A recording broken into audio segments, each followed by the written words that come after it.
This Amateur Radio Roundtable is brought to you in... All right, welcome everybody to Amateur Radio Roundtable. I'm Tom Medlin, W5KUB, and tonight is Tuesday, December 19th. Man, it's getting close to Christmas. We got a good show lined up for you tonight. Right now, we're still missing Farhan. He hadn't connected yet. We did test with him last night, and he knows about the show this morning, but Dave and I were just talking about, India has a half hour. They're in a half hour time zone, so it's probably 7:30 a.m. there instead of 8. But I don't know what the confusion has been here. Anyway, we're going to get the show started because we've got some things to do before Farhan comes on here. I'm sure he will call us in just a couple minutes. So welcome to everybody out there listening on WBCQ.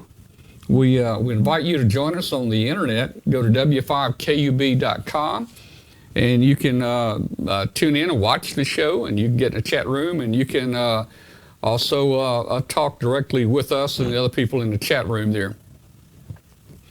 Also, if you will, send us a signal report. We'd like to hear from you. If you're listening on 5130 and WBCQ out of Monticello, Maine, we'd love to hear from you. Send us an email to tom@w5kub.com, and we would really like to hear from you.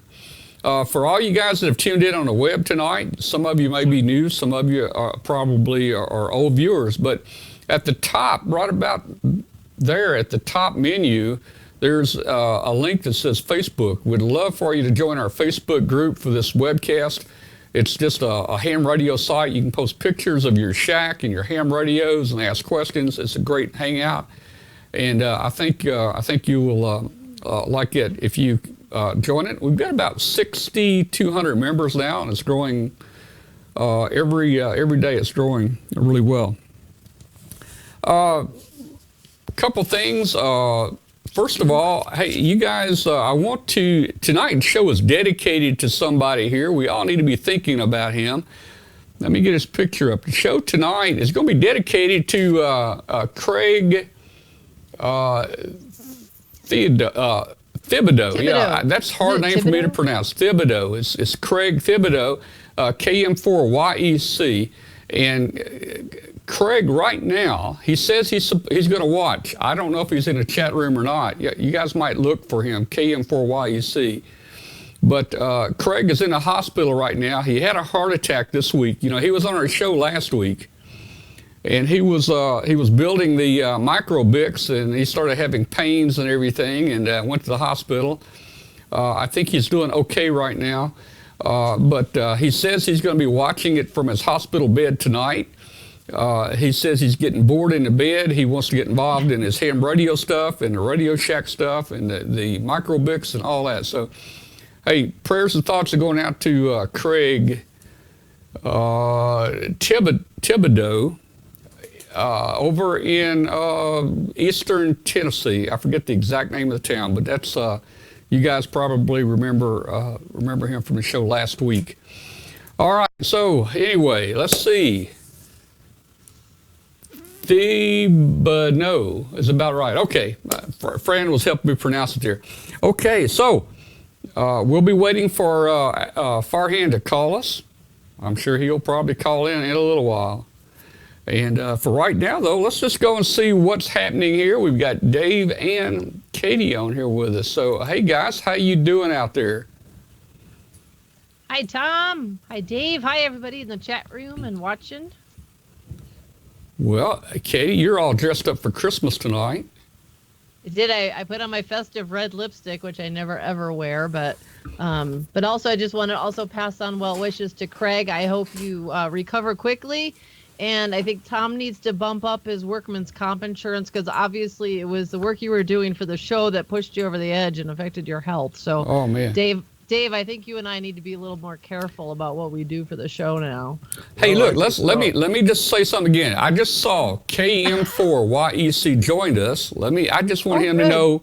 I just want him to know we're thinking about him tonight. There he is, right there. Craig, KM4YEC. He's in the hospital there. He's trying to get his heart straightened out. So like I said, Craig, we're all sending you prayers and our thoughts tonight. Get well. As I mentioned, you're getting really bored in a hospital bed and you're wanting to work on ham radio stuff, and that's just great. We hope you're doing well. Hopefully they'll send you home in the next day or two. So thanks a lot for tuning in tonight. Now, if you get tired, turn us off, okay? Just turn us off and you can watch the rerun, okay? All right, let's get back. Too stressed out. Yeah, let's go back to Katie and Dave there. And so, hey, there, hey, look at her. He's typing to us. He said, "Hi, gang." So he must be. Oh, there he is! Yay! He must be doing pretty good. Oh, my mom just joined in too. Hi, Mom. I was wondering if she forgot us. Oh, and I see Chip just piled in too, and Nisi. So we got a good crowd here tonight in the chat room. Yeah. Hey, Chip. How you doing, Chip? And Mom and all that. Well, so Dave. Hey, Dave, what have you been doing here? Well, I've been waiting eagerly for two things: my new uBitx and my little SDR play radio, which came today. Oh, so I haven't had a chance to set it up yet. I'm really looking forward to this. So today I put the video together on a dual band dipole and modeling it, see how it really works. So that's where I've been. Well, I tell you, Dave, I've studied a lot about the fan dipole. I guess you've got, what, just a dual band, 4 legs on it? Is that what you've got there? No, it's not a fan. It's okay. I decided to investigate a trapped okay, gotcha. 40-20 dipole. It was interesting outcome. Well, I would think that would work pretty well. I haven't really gotten into traps myself very much, but I've done the fan dipole thing, and you see them you see all these drawings in a handbook where people put 5 bands under there. Let me tell you, it's almost impossible to get 5 bands to work. They interact with each other, and but it's pretty easy to get 3 bands to work on there, and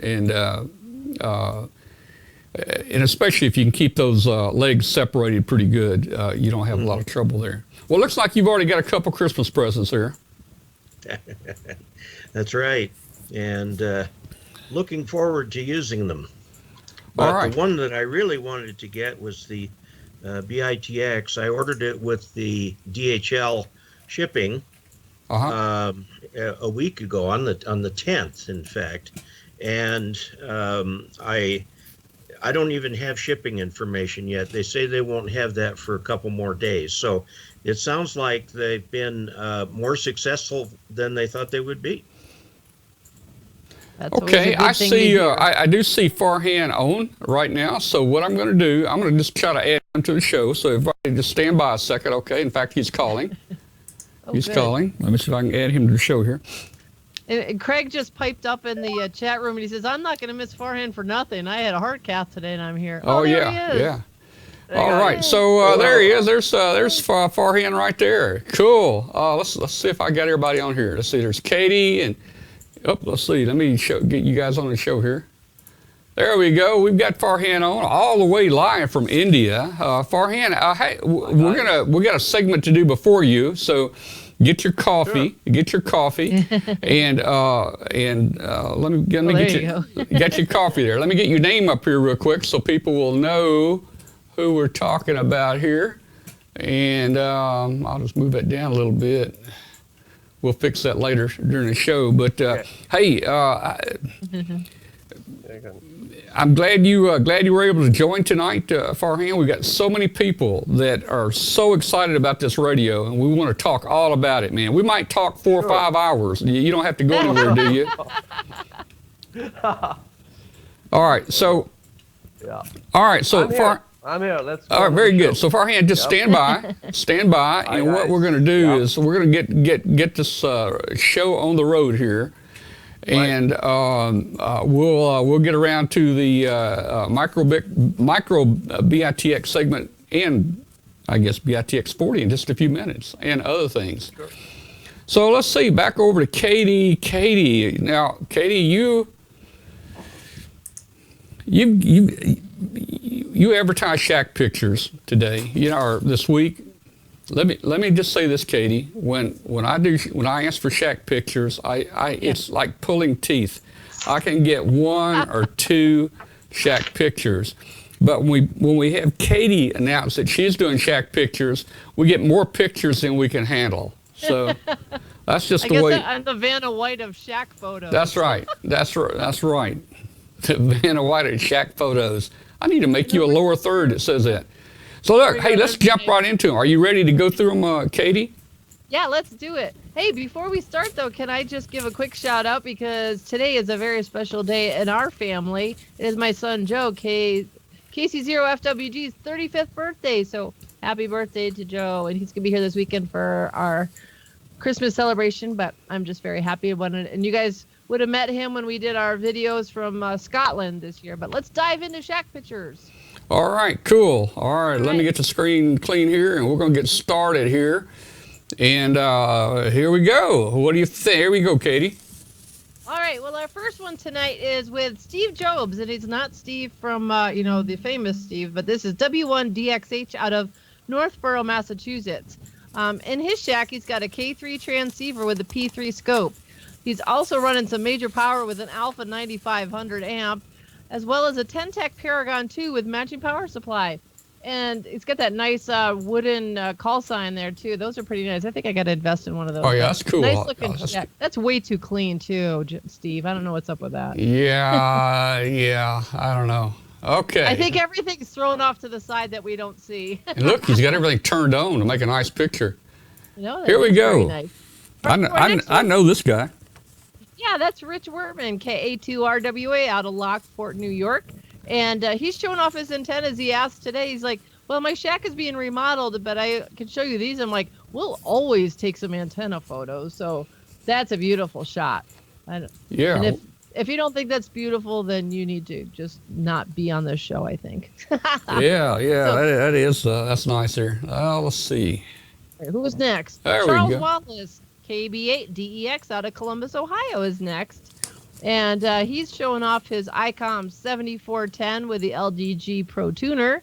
He's also one of the lucky guys with the new Icom 7600 and also the PALSTAR antenna tuner plus the ALS 600S amp. So he's definitely running some power in his shack as well, and also nice and clean and lots of certificates on the wall you can see there. And I see a nice little key here also. He didn't even note which one that was. You know, Katie, I know you and Dwayne have all kinds of certificates on the wall behind you there. And, I've been a ham 54 years, and I never submitted worked all states, worked all continents. I never did any of that stuff. I don't have any certificates. What do you think about that? If you run out of room there, I'll take some of them, okay? Are you hearing me okay, Katie? What happened? Uh-oh.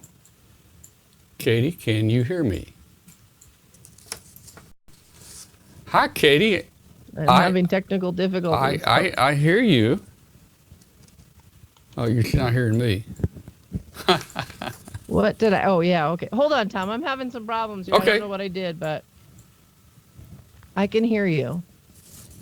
Okay.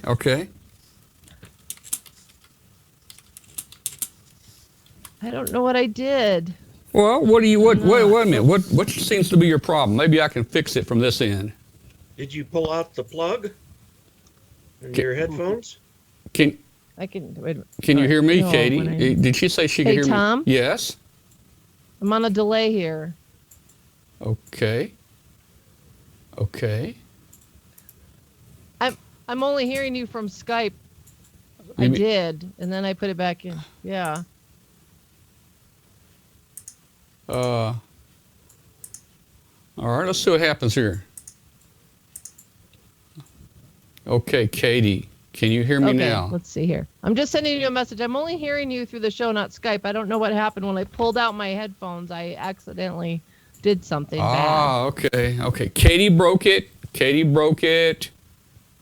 Maybe hang up with me and call me back. Yeah, I don't think that's going to fix it, but we'll try it. I'm going to hang up with you, Katie. Here we go. Let's see.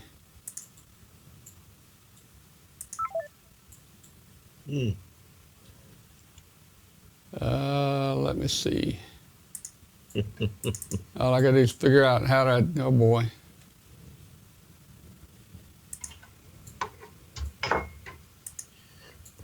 Now I'm messed up.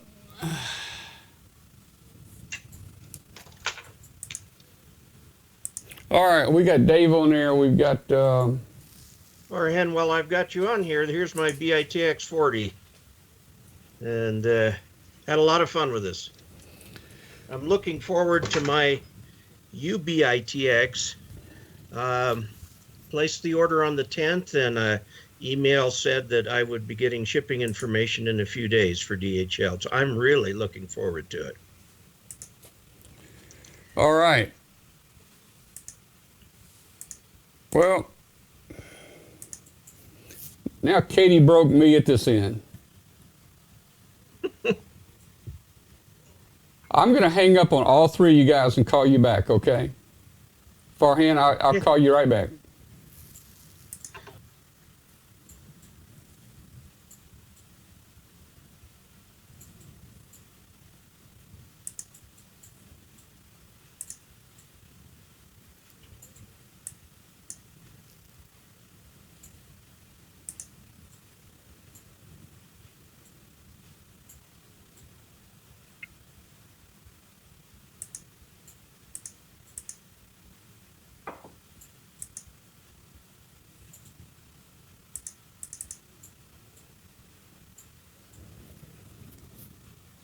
Okay, Katie, I'm going to try to add you again.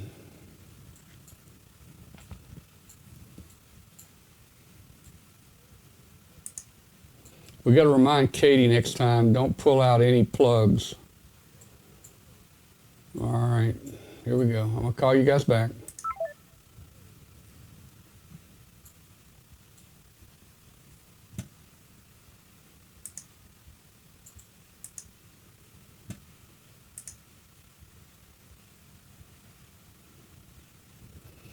I think we're making some progress.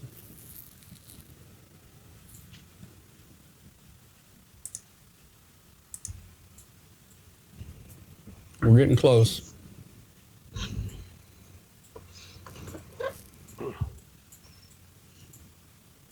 All right, I see Dave, I see Farhan. Where did Katie go? Katie was there a second ago. She was. So,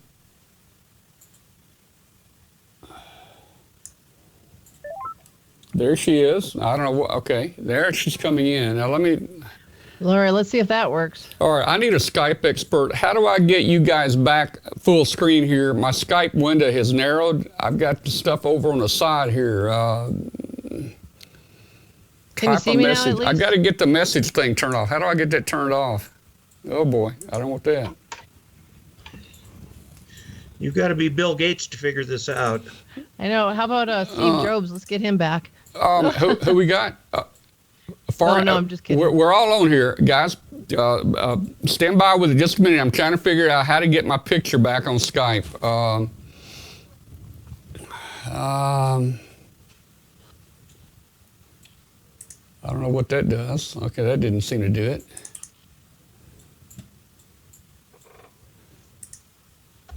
I tell you what, I'm gonna have to go to Skype school. Me too. Can you hear me at least? Yeah, I hear you fine. Okay. See, I've got you guys only a half a screen. A minute ago, I had you full screen here, and I'm trying to get it back. Well, it kept from my side. It looked like I was still like in the call, and so it wouldn't let me hang up or call you. So then I found that there was a button I was able to click on, call you, and that's what happened. I don't know why it disconnected. Oh, I see what you're seeing now. Okay. See, oh man, I want to stretch you guys out, but I can't do it. Oh, I can make you smaller, but right. I got to get this. I got to get the chat off the side here. Today there's no place to. There's no place. Don. There's no place to turn. Wait a minute. I see something down here. Thanks for hanging in there, guys. Sorry. I don't know what that just did. That didn't look good. See, Tom, if you didn't ask me about all right, guys, look, man, black. I hate to do this. We're gonna have to just go with the show like this. Let me see how it looks when I bring you guys up individually. Okay. Let me adjust you. Oh, that darn JavaScript. That's the problem it wants to do. Is that what it is? It's probably. Let me try to adjust you guys a little bit, get you lying back up again, and and then we're gonna continue with the show. Back from my days of doing tech support, anytime there was a Java update, it just wreaked havoc on everyone's life. And they update it all the time, too. Oh yeah, I just had to do an update on my work computer this morning for the Windows 10, and I just walked away and turned on all my stuff on another computer just so I wasn't out of work. Okay, we're back. Katie, don't unplug anything again, okay? I am not moving. I'm going to sit right here and use my list, and I promise. You're making me sweat here. That's going to be 5 demerits for the show tonight for you. He's going to take away one of my vacation days. Yeah, we're going to take away the vacation. Now, do we remember where we were? Let me look. We were talking about... We were just diving into Charles in Columbus, Ohio. Charles. We're just finishing There's up with him. Charles in Columbus. There he Okay. is right there. Okay, we're going to continue. All right. So next is we have Don. Okay. Don Allison. Okay. All right, there we go. Okay, Don Allison, Whiskey Charlie 4 Delta in Lexington, Kentucky. This first photo we're looking at is his DX contesting position, but he's also an AM operator, so he's got a second operating station for that. He's got that looks nice. Radios there. Hey, look here. I see an ART-13 there. I wonder if that thing works. That is so cool. It does. That's so cool. That is nice looking. Yeah. Okay. So next is Jeffrey Deese, November 5, Zulu, November, India, in Ethel, Mississippi. He's got an Alinco DX SR8T, along with the MFJ 939 auto tuner. His power supply is also from MFJ, the 4230. He's got a Radio Shack 19 amp power supply and a Diamond 2-meter vertical antenna, so he's able to get out and about and talk to folks. And it looks like he left his reading glasses on the counter over there. Okay, Rick Sawaya, and I'm sorry, Rick, if I've pronounced it incorrectly. He's November 4, Juliet Tango Queen out of Seaverville, Tennessee. Didn't list what his equipment was, but as you can see, he's got a whole pile of stuff in there. I don't know what he's over. He's over in Sevierville. That's over somewhere. That's over close to where Craig is. They probably know each other. Exactly. Okay. All right, well, let's move on. Our next shack tonight is from Don Burgess, Kilo Charlie 0, Queen November Alpha, out of Gaylord, Minnesota. He's got the FT991, as well as an Heathkit SB230 amp, the Heathkit SA2040 tuner. He's also got a Kenwood TM G707, as well as a Motorola GS3000 and a Kenwood TM V71. So he's got a lot of stuff here, a lot of stuff. And I like how he's started that stuff on the wall back there. Well, up on the wall, he's got the wood paneling, or piece of wood, and he's starting to do a bunch of things. I see an antenna switch up there on the wall, and that's kind of cool. Yeah, it's a good way to do it. Okay, so next we're now we're moving to the West Coast over to Temecula, California, with Jim Sanders, Alpha Golf 6 India Fox. He is running an FT847, a TS2000, an FT991, an Icom 718, and with the A11 amp. Sorry, and much more, all on 400 amp hours of 12-volt batteries. And he runs an Echolink node, IRLP node, APRS HF, and APRS VHF. So he's got quite a bit going on. One busy guy. He sure is. And let's see, Roger Halstead is in Midland, Michigan, right? MI is Michigan. Yep. He's Kilo 8 Radio India. And however, the photo he shared is back when he had a station in Breckenridge back in the 1970s. That is pretty sharp looking, I have to say. This is a cool one coming up here. Yeah, this is RG Anglin, Whiskey X-Ray 5, Tango Echo X-Ray. And that picture is from Fort Rock, Oregon during field day. He is using a KX3 with an alpha magnetic loop and the Heil Pro 7 headset. That's a nice shot. Okay, and our next victim of the evening is Terry Bendel, Victor Echo 3 Tango Kilo Bravo in London, Ontario. He didn't provide a list of his equipment, but you can see he's got quite a few radios and quite a nice setup there in his shack, and that looks like a really comfy chair, too. Yeah, it is a comfy chair. I tell you what, I got to replace my chairs here in the shack. They're terrible. Let's see. Matt Machiavelli, Kilo Yankee 4 Golf Papa Delta from Georgetown, Kentucky, sent his photo in. He's got the Icom 2300 along with a power supply for Radio Shack. Nice simple station, clean and ready to go. You know, Katie, somebody posted a note and said, why don't somebody post some simple stations like, you know, some of us have instead of, you know, all these radios. Well, there's a simple station, but very effective. And right. But I can tell you, I bet Matt does collect some equipment over the years. I bet you. Well, you know what? And my answer to why don't we see some simple stations? Well, send us your photos and we'll get you in That's there. right. I think stations only start simple. That's true. Well, you can't start with a bunch of stuff. I mean, we've got Dwayne's been a ham for over 25 years, and he's been collecting stuff ever since then. And our rooms around the house are testament to that fact. Okay, so Gene South, Tango India 3-stroke November 8 Juliet Alpha Juliet from from Costa Rica. I'm going to leave it at that so I don't mutilate his name. He's got some Heathkit gear as well as the Yaesu transceiver and the amp from Yaesu as well. Yeah. So he's getting out there. He's usually in our chat room here. Yeah. Let's see. Is he in there? Next Okay, one. Gene, well, thanks for sending in your photos. And the next one is my buddy Paul. Now, before we talk about his shack, hey, Tom, can you come back to me real quick? I want to show you something. Come back to you? Okay. Yeah. Hang on. Paul and his wife went to go. He knows that Dwayne and I are parrot heads, and he sent me this playbill from the Escape to Margaritaville, as well as a beach ball from the Escape to Margaritaville show. Oh, that's nice. From Jimmy's Buffett's. Yeah, I thought that was really cool. So I've sent him a thank you on Facebook, but I want to say on the show, thank you, Paul and Sherry. We really appreciate it. And it's in my Margaritaville themed guest bedroom. Well, except for right now to show it to you. But okay, all right. So back to Paul's shack. Paul is Paul Braun, Whiskey Delta 9, Gulf Charlie Ocean. He's from Valparaiso, Indiana. And he's also, you may recognize his name and call from the Amateur Radio Newsline. He's got a TS590S, as well as the Kenwood AT200 tuner. He's also done some scanning with his Bearcat scanner and Icom 2100H. And I think my paper ran out. I'm missing something after the 2100H. I apologize, Paul.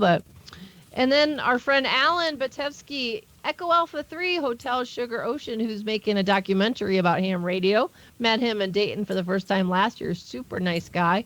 He's in Barcelona, Spain.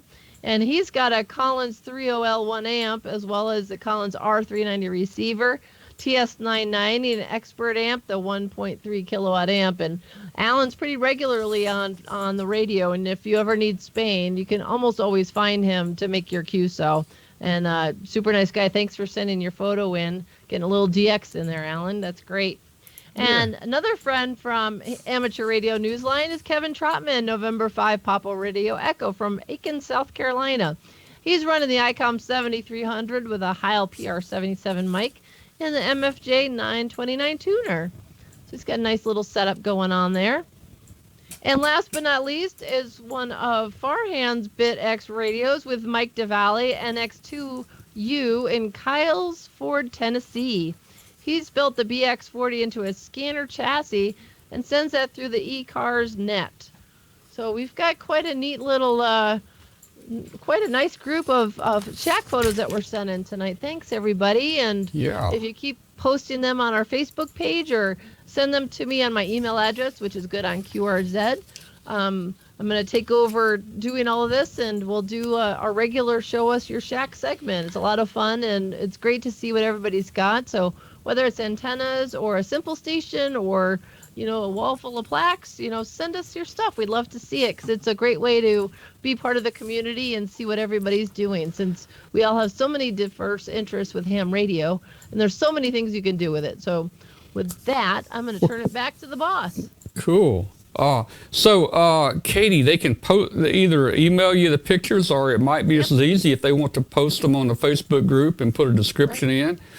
You could easily copy them from there, maybe, or whatever. Yeah. I don't mind helping to. I don't mind helping to arrange them. Okay, we'll talk more about that later. Okay, good. So that's great. Let's see. Let me go back here and see. Okay, well, man, I hate the way this picture looks tonight, but we're gonna have to live with this. All right. Well, you want to just dump me off, and it might make it easier to get rid of it. I can. If you want to stick around, stick around. If you want to drop off, that's fine. Okay. I know Dave. Dave has built one of the Bitx 40s, and he's got the micro-Bitx on order. And he will be, I'm sure he'll have a lot of questions for Farhan here. So I'm going to kind of turn it over to Dave and Farhan, and I'll just jump in when necessary. But Farhan, let's jump over to you now. Katie, thank you very much for that. And let's see, since this, everybody just stand by 1 second. Let me do one little thing right here, and then we'll be right back. Happy HF holidays. Looking for the perfect gift to put under the tree this holiday season? Unwrap one of Icom's HF transceivers. The IC7610 is a gift every ham wants. Icom's new 7610 arrived just in time to make Santa's sleigh. This high-performance RMDR has the ability to pick out the faintest of signals, even in the presence of stronger adjacent signals. The new IC7610 is a direct sampling, software-defined radio that will change the world's definition of an SDR transceiver. It has RF direct sampling, 110 dB RMDR, independent dual receiver, and a dual digit select. The IC7300 is a gift for your favorite contester. It has a high-performance HF transceiver with a compact design. Don't miss a weak signal with a combination of the waterfall function and a real-time spectrum scope. It has RF direct sampling, 15 discrete bandpass filters, a large 4.3-inch color touchscreen, real-time spectrum scope, and an SD memory card slot. Visit www.icomamerica.com/amateur for more information. Farhan, how's All your right, cold? we're back. We're back, and we're with Farhan. We're with Dave Kassler. Katie's still in there. So Farhan, jump in here, Farhan. Let me bring you up. How you doing, Farhan? It's Wednesday morning in India. Did you sleep well last night? Oh, yeah. Wednesday morning in India. Good morning from Hyderabad to all of you. Hi, Dave, Katie, Tom. It's pretty nice. Hey, what's her name or his name? Who's that? Dave and you and we have a guest. We have a guest. Oh, in Katie's lab. this is Peekaboo. Oh, let me see. Oh, wait a minute. There's Peekaboo. I'm not able to. Hi, everybody. Yeah. Oh God.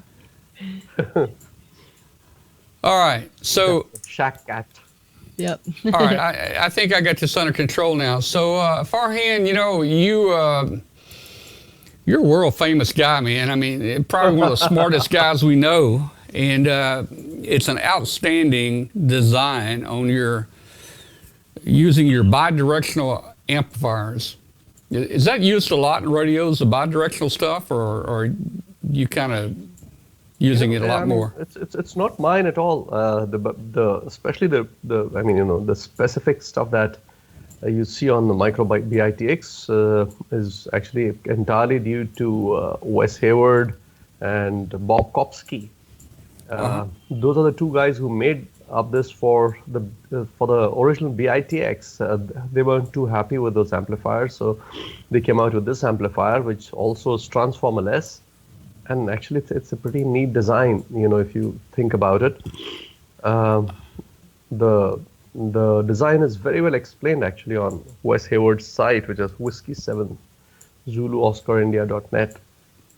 But that's really a classic design, and I use it everywhere.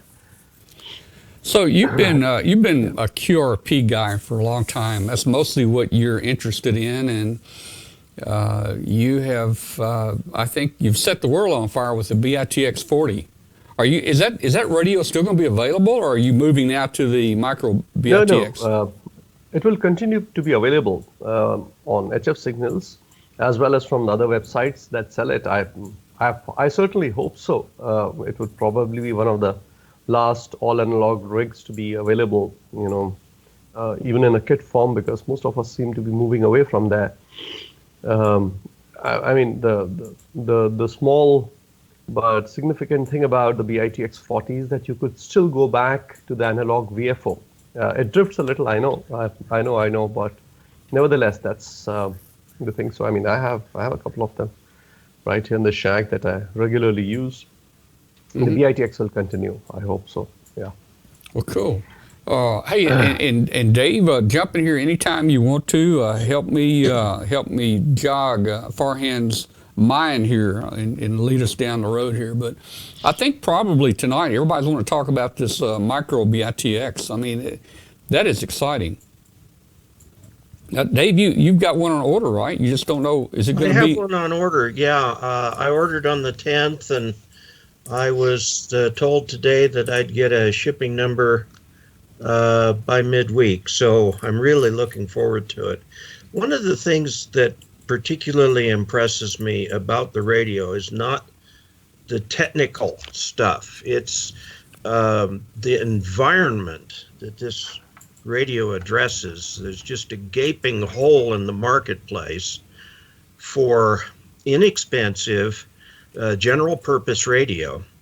And it's keeping a lot of people here, I know, stateside, out of ham radio because they can't afford an HF rig. And as I recall from reading through your materials, that one of the things that motivated you was making something that was affordable for Indian hams to get more people over there. And I'm just curious how that's working out. Yeah, so India actually sees a lot more of scratch-built BITX family of transceivers than the rest of the world does, for various reasons. One is that there are fairly active smaller communities of hams who sort of help each other on. And there are some people who are serial builders. I mean, they need to build one and then move on to the next and then build the next one, etc. So that's one thing that happens. The other is that, however, I think I've just seen one build of micro BITX, until now in India. They are a little slow to catch up, but once they do catch up, then the inertia really picks up. But the thing that is, I was in the U.S. this year actually, Dayton, and I found out that there is a far greater demand for micro BITX potentially than I thought that there would be, and it's actually heartening to see the sort of response we got. I mean, we were completely unprepared for this. Let me be very frank, and we still are unprepared. There are various things which are happening. Entire world has run out of the T30-6 steroids right now. Okay, this has been, WADIZ has been running around trying to find out where you can find more toroids. We're looking at, whether we'd like to change it to something else. So it's had a cascading effect, but all for good. I hope at least. I hope that it gets into a lot of people's hands before Christmas. I mean, I don't know if you can. One of our viewers you says, see those empty boxes there. Right? I see the plastic boxes. One of our viewers, Farhan, one of our viewers says he's got his new micro BITX in a Christmas package under his tree, and he cannot wait until Christmas to open it. Okay. Yeah. Well, yeah. I'd open it and then try and slide it back under the tree for Christmas, just to play with it. In the United States, and compare this for me with India, but the entry-level license in the United States has very little in the way of HF privileges, and even that is only Morse code, CW. And very, very, very few of the technician licensees take advantage of these HF privileges. There's a move afoot in the country to come up with more privileges on HF for these technicians. And when you look at the price of the micro BITX, it is about that of a quality handheld transceiver. And so if the novices had or the newcomers, the technicians had more HF privileges, especially on single sideband, you've got a uniquely positioned device there that the rest of the market simply has nothing for. There's nothing. They want, the least expensive Japanese radio, I think, is the Yaesu FT450, and that's several $100s. So I'm hoping when I get it, I'm going to do my video on it. I did several videos in the BIT40, and a friend of yours contacted me about that. So I'm looking forward to seeing this as a game changer. Had you intended it as that? What led you to the micro BITX? Well, it's always a personal edge, so I'll actually show you what led me to this. I hope it's not plugged in too much. So, this is a radio that I love to hate. Yeah. Okay. This is the only commercial radio that I've ever owned. Okay. I'll tell you why I love to hate it. Firstly, it's a fabulous radio, right? I mean, DC to daylight, 70 centimeters to 180, 1.8 megahertz. But it's commercially built. That's what I hate about it, that I didn't build it. So, I don't know whether you remember this, that, when as a really small kid, I must have been about 12 years old when I got my hands on solid state design by Doug and Hayward. In that book, you open to some of probably the last or the second last page. I can actually still show you the book. It said that everything in this shack is homebrew. I don't know if you remember that. Probably. Mm-hmm. Hang on, I'll just get that.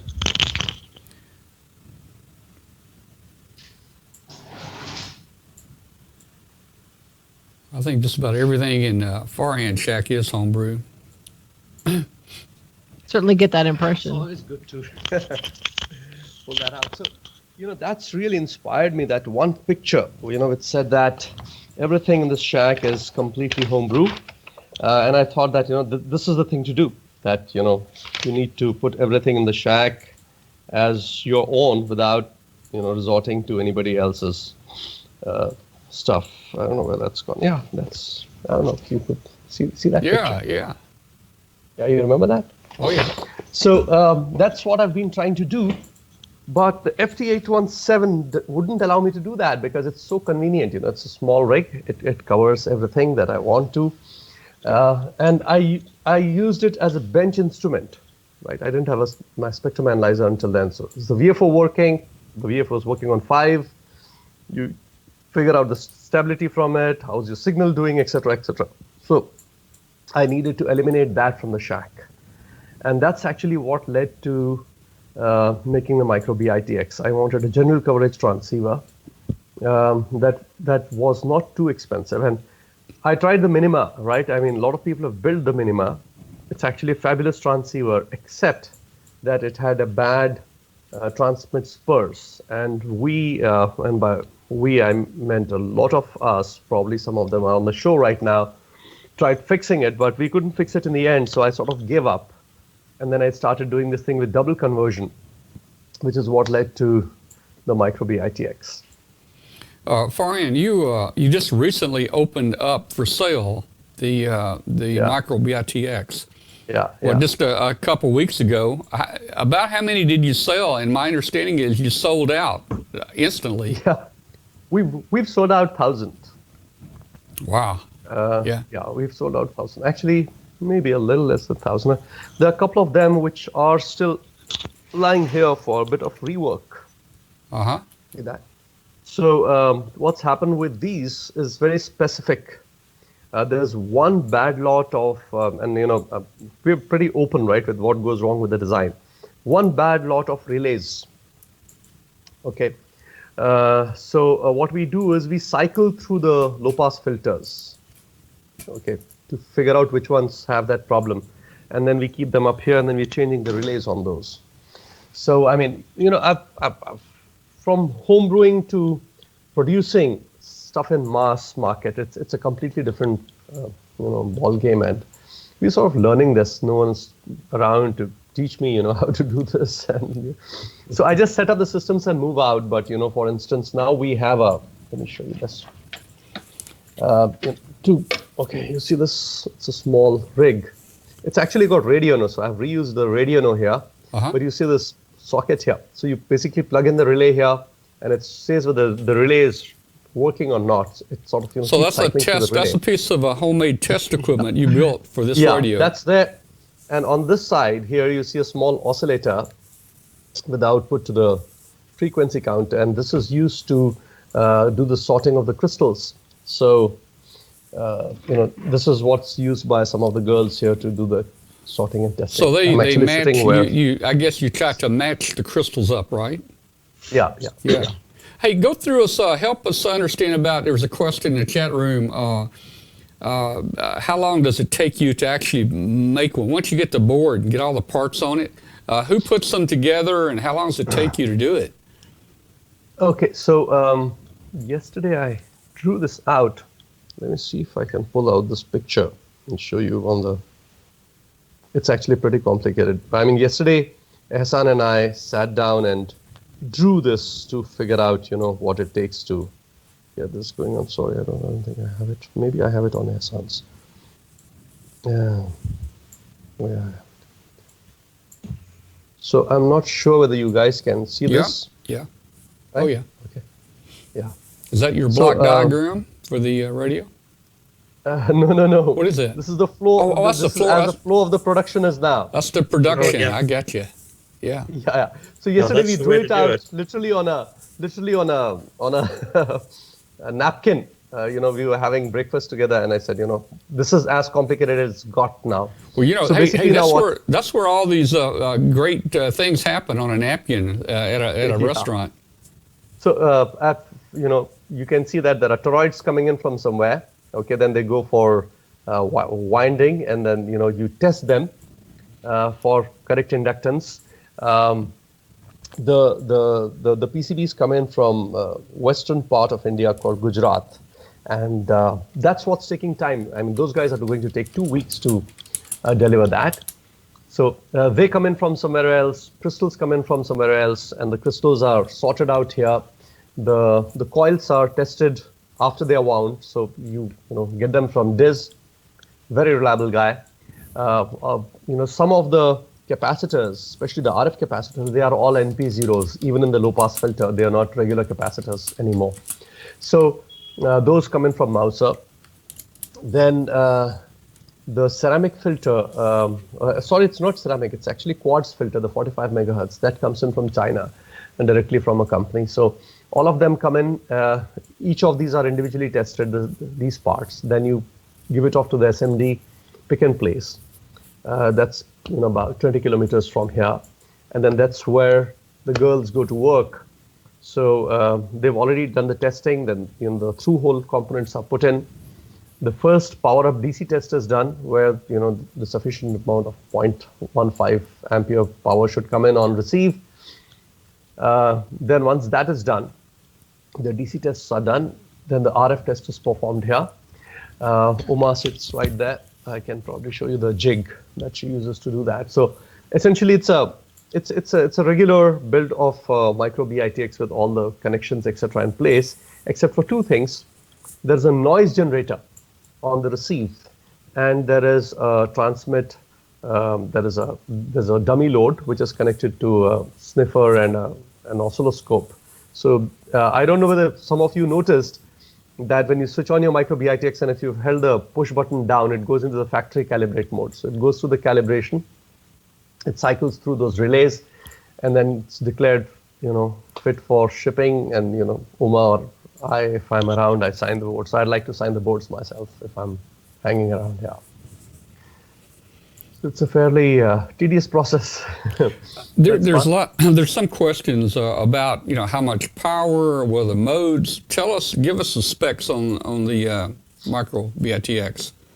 Okay, so I'd like to call it a 10-watt transceiver because it gives 10 watts up to 14, and from 14 there's a very rapid slide down because it's IRF 510. What happened was. And again, I'll be blunt here. I just got sick and tired of not being able to ship it. I could have done some more tweaks to get the 21 and 28 up by increasing the power of the driver, etc. But that was sort of distorting it on the lower bands. So I really, it's a design fail that I couldn't get the power up on the higher bands, but that's fine, It still gives pretty usable power, about almost 2 watts on 28 and 21. And if you want to crank it up, there's a pre-driver setting which you can use to crank it up further, up to 4 or 5 watts on 28 as well. But on 3.5, if you crank it up, it can even go up to 20 watts. And there are people who are reporting that they're getting up to 20 watts on 80 meters. But I would like everyone to,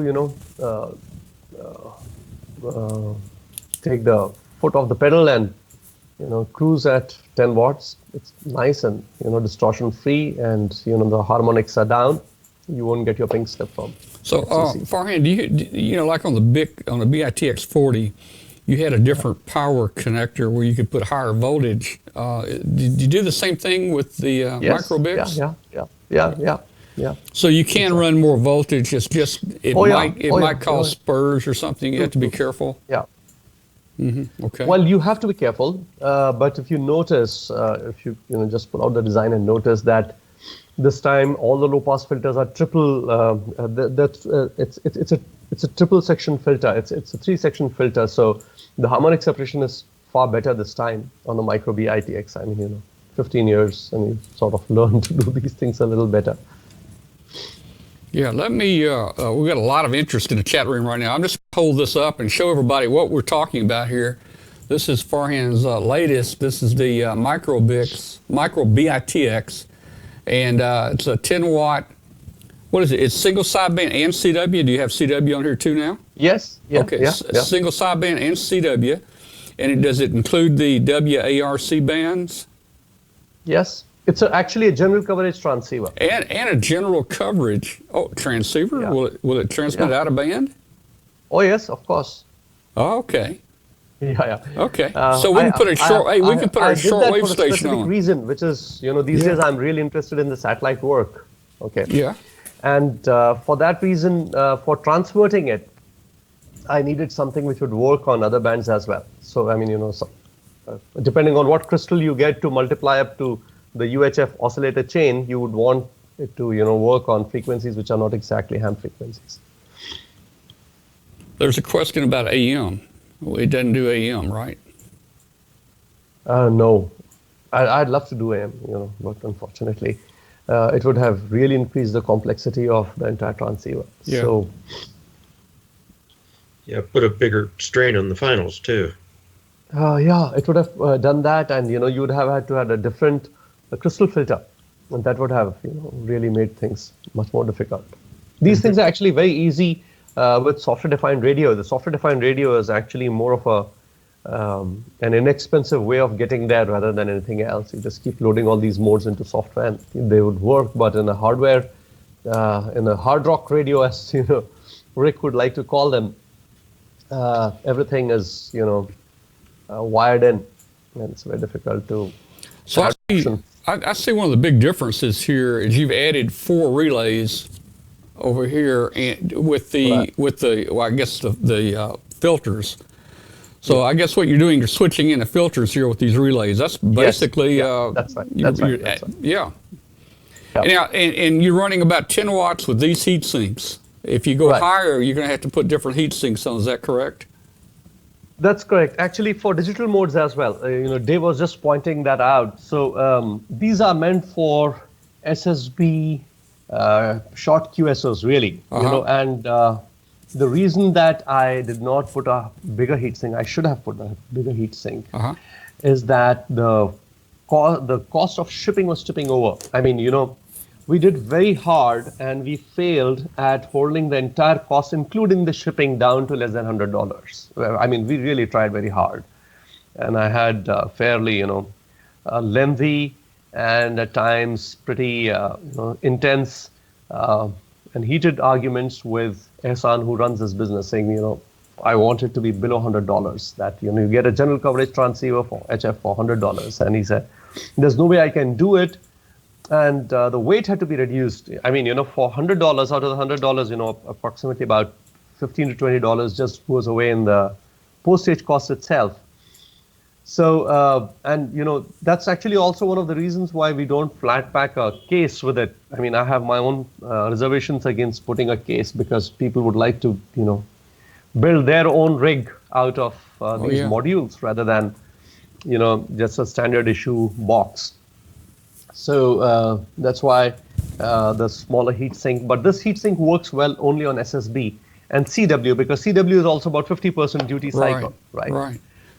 But if you go to FT8, which I did, for a little while, it's a fun mode, but no, it's not QSO. So Right. So for those modes and PSK31, etc., it needs a better heatsink. So you take these off and bolt it down to the back of a box, and that works actually much better. I tell you that everybody on here has one except Katie. Katie, when are you getting yours, Well, Katie? I don't have one yet. I know Well, I'm going to have Dave's to put ordered. my order in. Dave's ordered it. My order went in the 10th. Yeah, I know. I know Yeah. Dave's getting Dave's impatient. will probably ship today. I'm itchy. I want it. It's probably the last one from the from the stock that we had, which got shipped out yesterday. So I think they will update it today. Now, a lot of people, the nice thing about the Bitx 40 was you could do so much. You could add, you could do everything you wanted to. It really, Right. even though it came built, it was a real homebrew project because you had to make a case and cut holes and add all the different things Right, you want. right. And hey, in a minute, we'll talk about Dave has a mod that's a pretty neat mod for the Bitx 40. We'll talk about that in a minute. But, the thing about this one is that I'm trying to find me a great case. People are wanting to know if you would send a case, but like you said, you're trying to stay out of that business, and it just costs too much to ship this stuff. I like the idea. Somebody mentioned using a 3D printer to making something. You could have a little contest. A lot of people are using a 3D printer and making boxes for these. Yeah. Yeah. Now, hey, Farhan, I saw one person on one of the Facebook groups talking about, where the Radio Uno or the Arduino plugs in right here. They used a hard drive cable, I think, and that let them extend it. Right. Yeah. So you can put a hard drive cable. Yeah. So the thing to do is, you see this board here. Let right? me put you back on. There we go. Yeah. Yeah. So you see this board here, right? And this guy plugs in here, right? So, but don't put the cable between these two. Oh, why not? Because I'll tell you why. There are from here there are oscillators which are almost at VHF frequencies, right? About 90 megahertz coming out here, and there are a number of ground pins between them. So when they are hanging between these two, they will radiate all over and intermix with each other, right? So it's best to plug that in and keep them close. Keep that length short. Yeah. And take this out if you would like to. Take this out. Take this out, and you can run the cable from between these two, right? And that's actually a better alternative to doing that. And the other thing is, at worst, you'll blow away this thing, which costs about $2, which you can replace, right? Or do away entirely with this and use the pins out here to drive a TFT display or whatever. But keep this there. Keep that on there. That's my advice. Okay. But that's my personal advice. I mean, you could go ahead and prove me wrong. Well, when the builder says something, you got to pay attention. Now, you said something about those heat sinks. Are those heat sinks at ground potential? No, they are not. That's a problem with the IRF 510. I thought that, we should move away from IRF 510s. By the way, IRF 510 has been stopped. The manufacturer has stopped, which is a bad news. You should all rush out and buy a lifetime supply of IRF 510s, I guess, but not really. So what's happened is that the International Rectifier Company, which is the original manufacturer of IRF 510s, have stopped packaging it as IRF 510s. They're still making the silicon, and there are others who are going to cut the silicon and package them into transistors. But I think the transistor is on its way out. And the IRF 510 heats up the drain. So the heat sink is on the drain for the IRF 510s. Okay.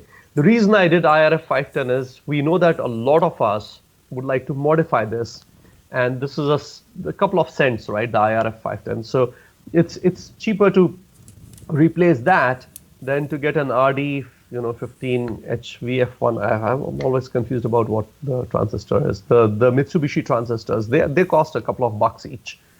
So that was one of the reasons why we went for the IRF 510, so that you could always replace it. You always have a couple of them in your junk box. Now, there's been a lot of mods out there for the Bitx 40, and I guess some of them could be used on this. For example, if you have this, tell us about the micro Bitx. If it's on an antenna and you have a powerful transmitter nearby, is it going to kill the front end, or do you put some type diode protection in here, or does the user have to put those diodes across it? Well, there is diode protection because the first thing that the signal encounters is a diode mixer, and the diode mixer will not allow anything which is more than a volt to go across because the diodes will short it down to the ground. So it's got no RF preamplifier. It directly goes into the mixer, and the reason for that is that because there's no band pass filter which attenuates the signal. There's just a low pass filter from 0 to 30 megahertz. In retrospect, that might create problems if you have a very powerful AM broadcast station nearby, not by killing the front end, but by overloading it, because there's no high pass filter for taking out the AM broadcast. So some of us might want to put a high pass filter to take out the AM broadcast if you're sitting right next to an AM broadcast transmitter. So do you think it's necessary to put back-to-back diodes across the antenna to protect this, No. or the mixer? Does the mixer do it? Yeah, don't do that at all. Is my thing. It would make things really worse because any diode is actually a mixer, right? And if you have two powerful signals coming in, they will mix and they'll create all sorts of birdies and spurs across the band. So just let it be. It's got a fairly strong front end. I'm glad to note that the thing that I hate, love to hate, FT817, the IIP there is minus 5 dBm, and here I've measured it at plus 8 dBm, which is actually very respectable. It's really respectable intermod figure. So it's actually a fairly high performance rig that way. It's got almost zero image response. It's pretty clean. It's got its own drawbacks. They were deliberate, if I may say so. But otherwise, it's a fairly high performance rig. So don't mod anything on the front end. You might actually risk a lot of more spurs than it would kill. I know people are doing things like diode in series with the power lead, or a diode across, the power connector. I mean, the thing is this, Tom. We are hobbyists, right? I'm a hobbyist too. So most of the time we go by theories that we have not really tested out. For example, I'm saying that, do not put the diodes in. I have not put the diode in, right? This is the only proof that we have. You solder it and measure it out and see whether it happens or not. So having said don't do it, there are no rules in this game. I mean, we are not going to lose a job if we, put stuff in. Try it out, At worst, you'll blow up your IRF 510s or something like that. But there's nothing worse which is going to happen. It's all good education. Well, Dave, I know you're getting exciting about getting yours. Maybe you'll get it for Christmas. Well, I'm looking forward to it very much. I'm hoping it's in one of those that's already been manufactured and coming there. I'm just trying to think, when I put the Bitx 40 together, I tried very hard to follow the instructions exactly. And as far as, it seemed like everybody was modifying the software to do this or that or the other, and I didn't see any configuration control anywhere. So I made one modification, and that was to put KE0OG on the second line of the display. That was all I trusted myself to do. Now, are we going to have something similar? Will there be code that people can hack for the micro Bitx? Oh yeah, absolutely. So, I could probably, can I put an URL on the chat that you guys can, probably pull out? Sure. Can you do that? Okay. So. Oh man, we got so many questions now. Hey, the difference on this one, on the Bitx 40, you used a pot for tuning, but here you used, what do you call it, a stepper switch or? It's an encoder. Encoder. You used an encoder, right? URL on the chat, Tom. If you could click and bring that up online. Okay, let me bring it up for you. Hey, just take me a second here. I've got to bring it up on a different PC. Yeah. Just take me Or a second. probably I could do a screen share here about the software itself, right? So let me do that so that I can point out things in the software itself. Just coming up my Arduino, and I'm going to screen share this. I have not used Skype for a long time. In fact, the last time I used Skype was when I was on Skype. Are you wanting to share? There's at the bottom the little plus button that lets you share your screen. Of course, now if we do that, we might run into problems and we all go dead again. I don't know. Yeah. All right. Let's see. All right. In which case, if you could, just open that. Yeah, I'm trying to pull it up right now. So Let's see. Yeah, that's where all the micro Bitx software is. And this time what I've done is, because the micro Bitx software is now doing a lot more than the Bitx 40 software did. So what I've done is we've split this into multiple files. So there is one which does a keyer. There is one which also does CAT, by the way, CAT protocol. Not fully implemented yet, but it's there for people to hack around with that. There is stuff which does, VFO swapping, receiver incremental tuning, CW, the works. So what's happened is that we've, because the original Radio No 2 was in open source, I've borrowed liberally from Allard's code of, Bitx 40. Jack Purdum has been really, really phenomenal with his contributions. So we got his code in as well, but Allard has really taken this to, And the amazing thing about Allard's code is this: he makes such few tweaks, and he gets so much out of bang for the buck. It's like QRP software. Very little software, but you say, man, how much has he crammed into this? So there's a lot of that. And if you actually click around, for example, you click around on the INO file, which will open up, you will see that it's very, very tediously documented, if I may say so. You just scroll through that code. Yeah. So just click on the. What do I click on? Your name up there? No, just scroll down and you'll see a number of files. You can click on okay. I see the files. uBitx.ino file. Yeah, the top file. Yeah.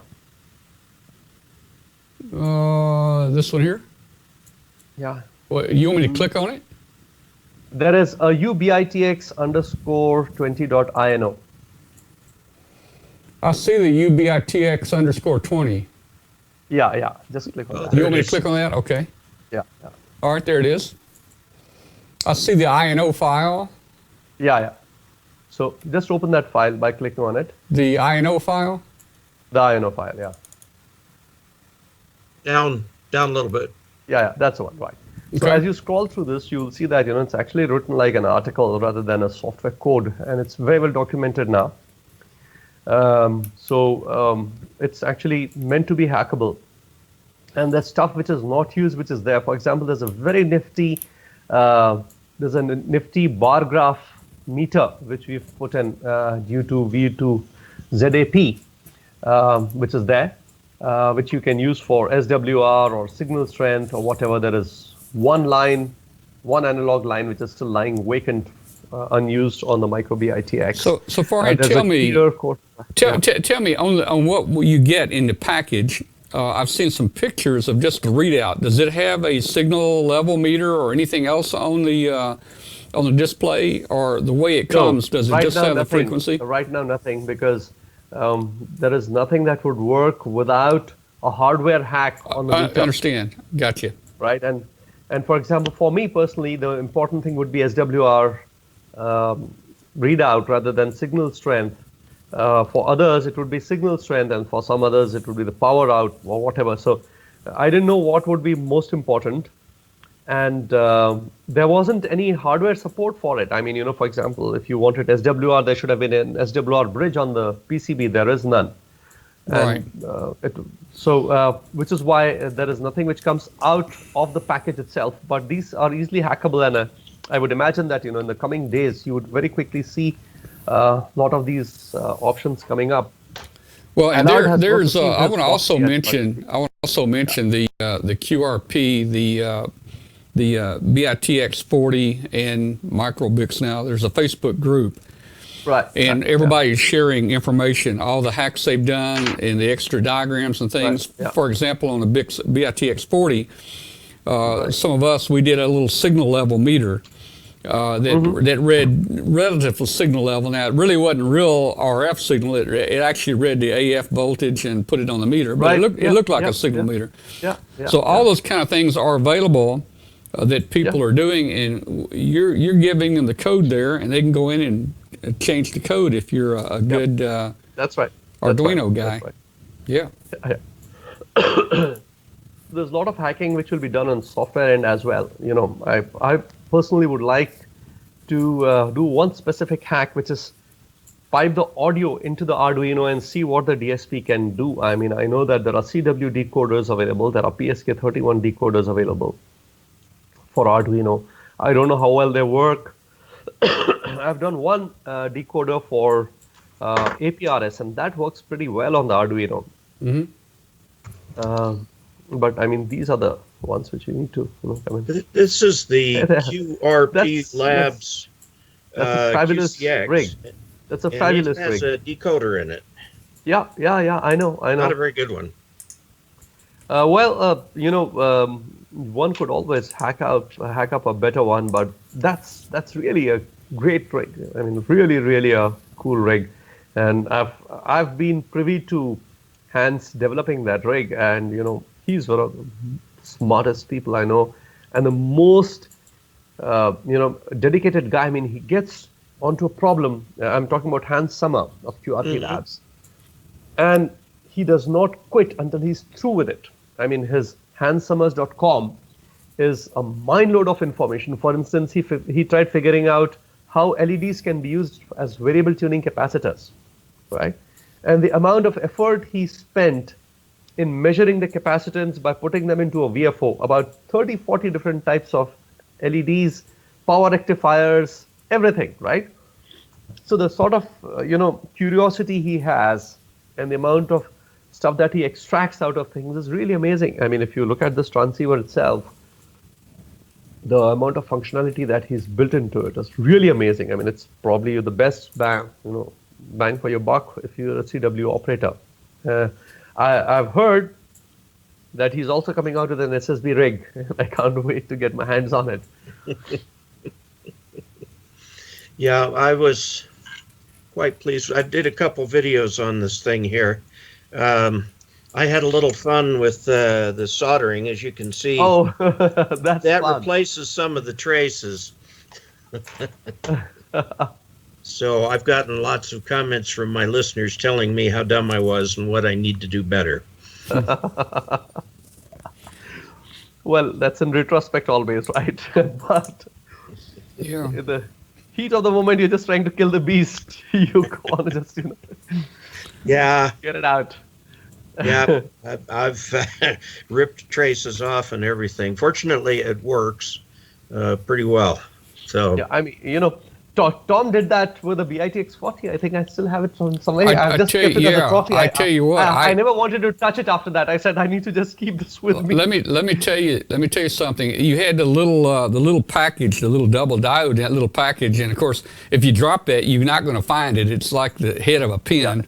But I had a whole package of those, and I thought I was having trouble there. And after you take that thing in and out a couple of times, it will damage your board if you're not careful there. So I think when I sent that back to Farhan, I just had 2 diodes stuck on there.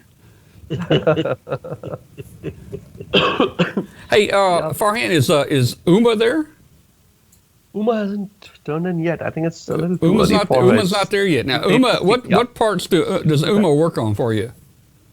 So what Uma does is, I mean, you hear about her more than about Leela or any of the other girls because, I mean, she's not a girl, she's in her 50s, but, I just call her a girl.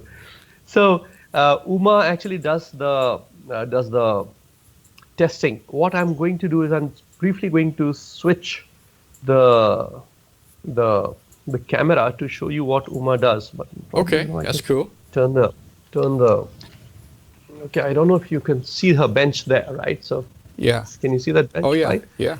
Yeah. So that she sits on that oscilloscope and the power supply, and there's a rig for her, special rig. So you basically plug in the board there, and then what she does is that she goes through the factory calibration, and then she signs on the board. So most of these boards will come with a U initial on it, which is her initial. Okay. The good thing about her is, I mean, she's not a scholar, so she has a little problem in, following written instructions. But the thing about her is she will not let a rig pass by through, even if, she sees that the modulation is a little off, etc. I mean, she has no idea of a radio, but she's figured out that when you say hello, there's a Christmas tree, which comes up, and how high it has to go, etc. So she has a very good sense of what that waveform ought to be, and if the waveform is not what it is, okay, gets chucked in. It goes in the it goes in the box. Now, you've done a great job helping. You've done a great, right? Yeah. Those are the box of. So you've done a good job in helping these ladies find work. I mean, there's a lot of people that don't have jobs in India, I suppose. Well, I mean, these are the women who had jobs until they lost their jobs. So, I mean, the story in India is actually not very different from the story in the US. When I was there this year, I went through, a number of people, some really competent RF designers who lost their jobs, as well as, people otherwise. So the story is similar here. The globalization of our economy is actually hitting almost everybody. It's a whole different topic, but Hyderabad was a center for manufacturing electronics, which were of importance, I would say, to India. So the way it worked is like this. India was a sort of a part socialist, part capitalist economy. And what they would do is that there's one big company called Bharat Electronics Limited, Bravo Echo Lima, Bell. And Bell would put out a design in the public domain for a television set or a shortwave radio. Mm-hmm. And they would manufacture all the components for it, the key components like the transistors, for instance, or a set of ICs which you could use to make that television, and it would be licensed out to a number of people. This is in the 80s. And they would in turn employ fairly, small firms employing about 20 to 30 people who would sit together in a room of this size and just keep churning out these televisions or radios. And these televisions and radios did not have any particular brand. I mean, they would call it something today and they would call it something else tomorrow. And they were made out of wooden boxes. There would be carpenters making these wooden boxes and selling it, etc. So this happened up till the late 80s, and certainly after that, with the influx, when we opened up our economy and things started, flooding in from the rest of the world, these factories completely went out of business. Okay, and many of these women who worked in these small assembly units, in Hyderabad, they lost their jobs. Many of them had even grown older. They had got married, their husbands were working, or the kids got jobs, and they quit working. But they would still meet up and talk to each other, etc. So when we were trying to do the BITX 40, I had some connections with a couple of them, and I started asking, you wonder what happened to Leela? Where is she these days? She said, oh, she's around, Oh, really? And where's Uma? She said, oh, you don't know Uma's son. He works in Microsoft. I said, oh, all right, is that so? Yeah, I mean, stuff like that, stories like that started trickling in. So, I literally went out and, got the band back together. I said, what are you guys doing? And why don't you, get back and try doing something? So they said, yeah, we'd love to. I mean, we're sitting at home, we are doing nothing. So they sort of started trickling in back, saying, let's get something going. Sick and tired sitting at home, or, I need the money. So that's how they got back. So there are a bunch of about 7-8 women who actually do this, and under them there are others who do this. So there's a whole bunch which sits about 15 kilometers away from here who keep doing the coils, right? So they do the coils, then they have a frequency counter and a machine into which they plug in the coil. They find out whether the inductance is right or not by looking at the frequency of the oscillator.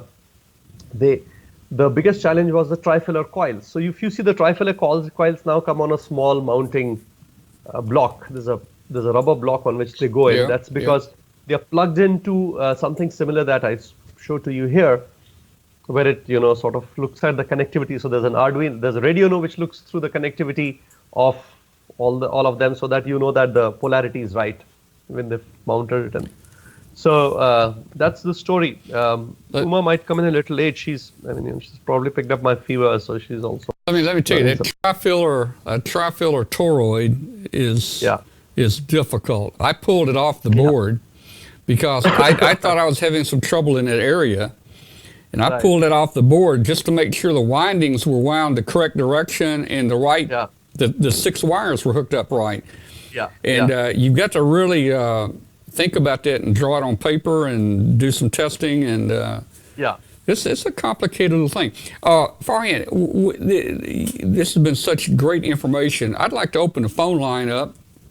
Sure. And let's see if we have anybody that wants to call and say hello to you or ask you a question. I know we haven't covered probably, 10% of what we hope to cover tonight, but I'm going to put the phone number up here. Let's see if I can find it. There it is right there. So, hey, if anybody wants to call us, dial 901-286-1116, and you can send your question directly to Farhan there, and we'll just watch for the phone to ring.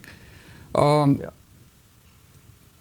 the phone rings, I just wanted to, mention one thing, which is that I do reply both on groups.io as well as on Facebook to what people say, but my replies might come out as curt or very abrupt. But the thing is that I'd like to, if I see something, I have a very short attention span, okay?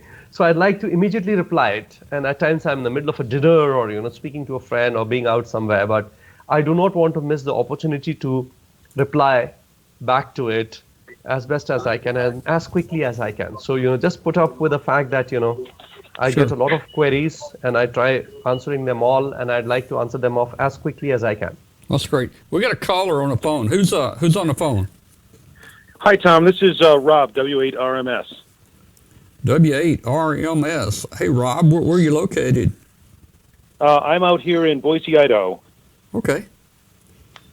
Well, hey, if I could just ask Farhan a quick question. He and I have had just a couple brief email exchanges in the past, and he's been incredibly helpful. But I'm kind of curious, once the fervor of the micro Bitx is over, what other things does he have in the future that he has some interest in going and doing beyond this? Okay. Am I audible to you, Rob? Yeah. Yes, I can hear you. Okay, all right. So let me pull out stuff that I'm doing.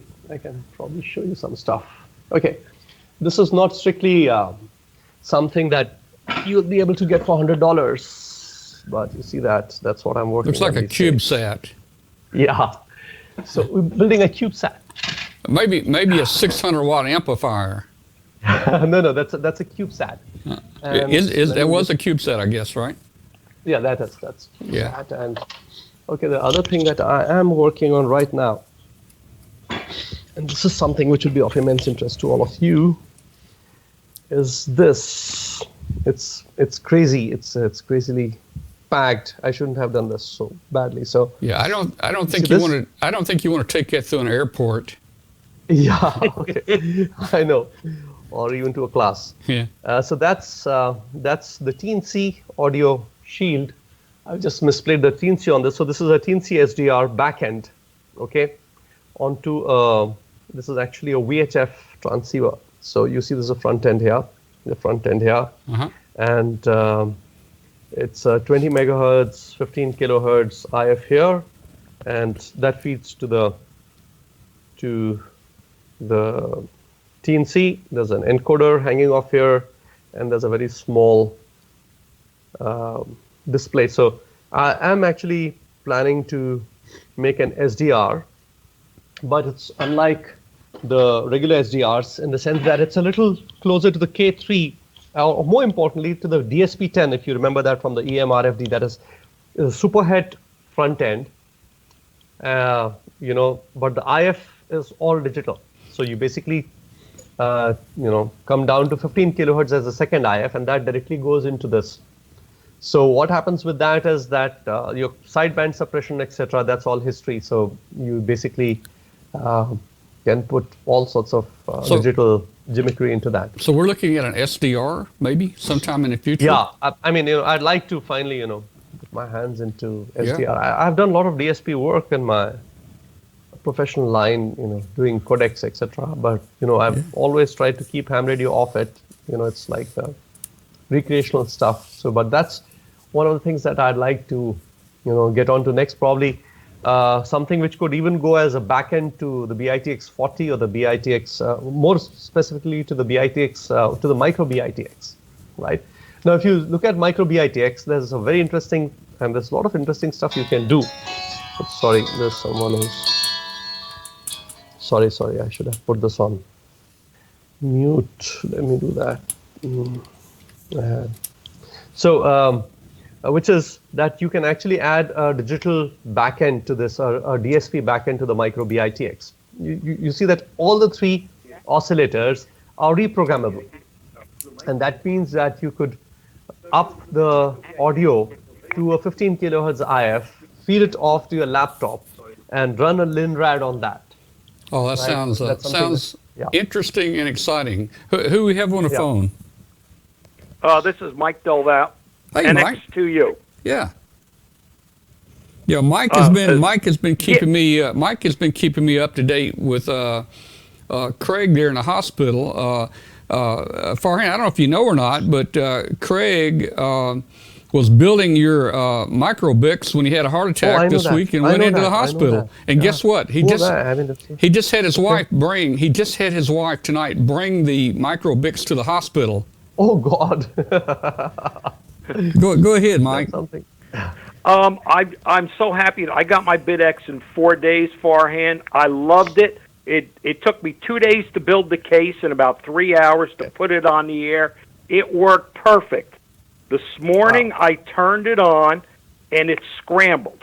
All I get is it comes up, number 1, calibrate, push to talk.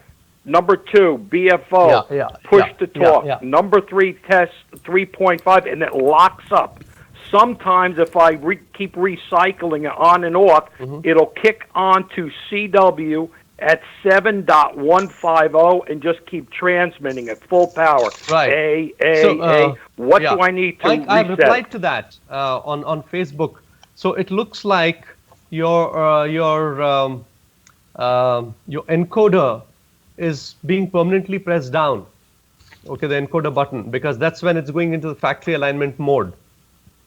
Okay, so should I just get a new encoder, or is there a way to repair that? Don't do that. Just desolder the switch wire, you know, the push switch wire from the encoder, and see if that still happens. But I suspect that there's a problem with the wiring of that, and for some reason the function button is stuck on ground, or it's got grounded somehow. Right. Okay. Oh, I appreciate that so much. I love this micro Bitx, and I'm just having a ball with the Bitx 40s. I check in on East cars with it. I did a little cheating, though, Farhan. I put an amplifier behind the Bitx 40 when the bands get bad. But I saw that. So I could kick it up 30 to 80 watts. Wow. That's not bad at all. I think you've got your answer where to look. It seems like the expert kind of knows what might cause that. Right. Oh, I appreciate this so much. Thank you very much, Farhan. Appreciate it. Thank you.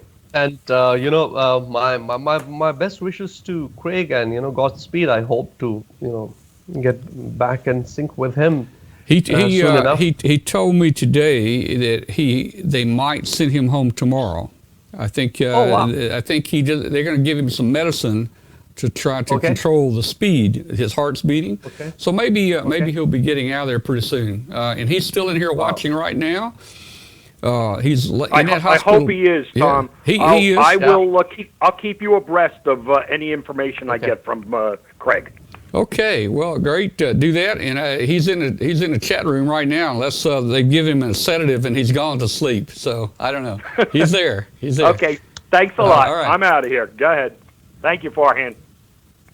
Bye, Mike.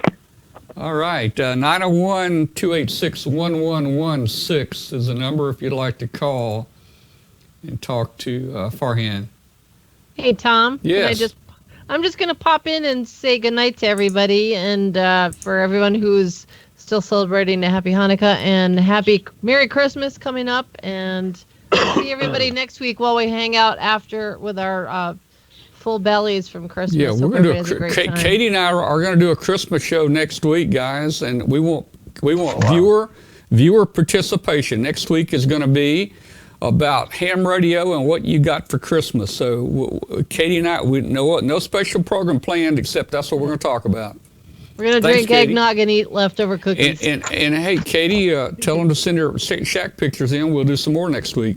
Yep. As a reminder, post your shack pictures on our Facebook group or send them to my email, which is on QRZ.com. And we've already got some starting up for next week, so it'll be a fun thing. We can do that regularly. So I'll say 73, everybody, and see you soon. Merry Christmas. All right. Good night, Katie. Yeah, and night, I'm Katie, going to 73. do the same here. Farhan, it's wonderful to meet you and talk to you. Yeah, for sure. And see the face behind the radio. Merry Christmas and happy holidays. Do you have an Indian holiday around this time of year? Yes, of course. I mean, my daughter's back from the college, so it's a reunion time for me as well. And a lot of my friends who are in the US are returning back. So, I'm planning to take it easy for the next 2 weeks and, have a wonderful Christmas, all of you. We hope to have a good reunion on the Christmas as well with my friends and family. Very good. All right, Dave, 73 Dave, Look and forward to my 73 radio. Katie. Yeah, 73 and good DX. Bye-bye. Yeah. Bye, Katie. All right, so let's see. We're still on here. Let's see, 901-286-1116. I haven't read all the questions in the chat room. Let's see, what are they saying? 901 is a U.S. area code, that's for sure. Let's see. Oh, there was do you know VL2LN? VL, no? Well, I think they were going to call in, but they're calling in from India, so it might be a long distance telephone call. All right. Well, hey, Farhan, we can stick around longer. Maybe more questions will come in. We have no stop time, but right. There's so much to talk about this new radio. There's hundreds of more questions probably. Yeah. So you're going to continue with the Bitx 40. Bitx 40 will continue. Micro Bitx would continue, but I actually, one of the things that I wanted to do is to break out with smaller projects for the radio node. The radio node is actually a very flexible thing. You could make, for example, an antenna analyzer out of it. You could make a spectrum analyzer out of it. The sweeper, I don't know if I had a small project going some time back that could be adopted on the radio node. So the radio node is actually a very flexible thing. I'd like to make a bench multimeter with it, and our events, and I have been working at that as well. So I would like to break out and do a couple of those projects with the radio node in the short future. So this the IRF 510, IFR 510, is that the same transistor that was in the 40? Yeah, absolutely. The same one. That's the same. Now I've got a popular transistor for him. I've got a whole drawer full of some IRF 5 somethings. They're not 510s. It's something else. Will anything else work in there that's close? Not really. 511 might work. A 511 might. Okay. Cousin of this, yeah. But the others have too high, capacitance to provide, good bandwidth. Okay.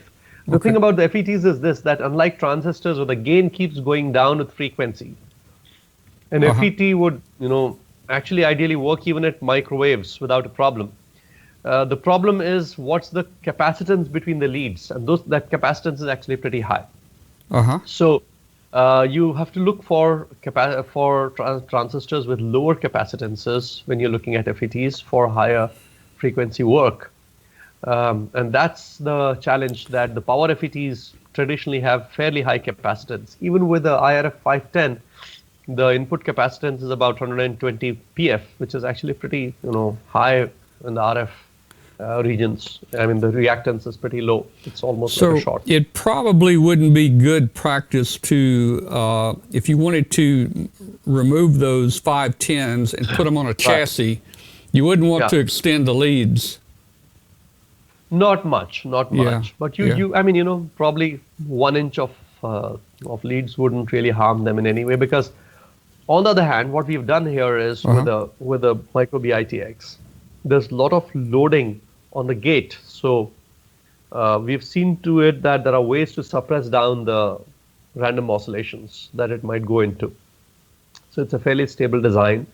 I'm not taking the credit for the design. I mean, there are a lot of on the internet as well as on printed literature, there are a lot of people who've already done work on the push-pull IRF 510s. I think Dan Taylor, W7 Nancy 7 Victor Echo, I think is his call sign.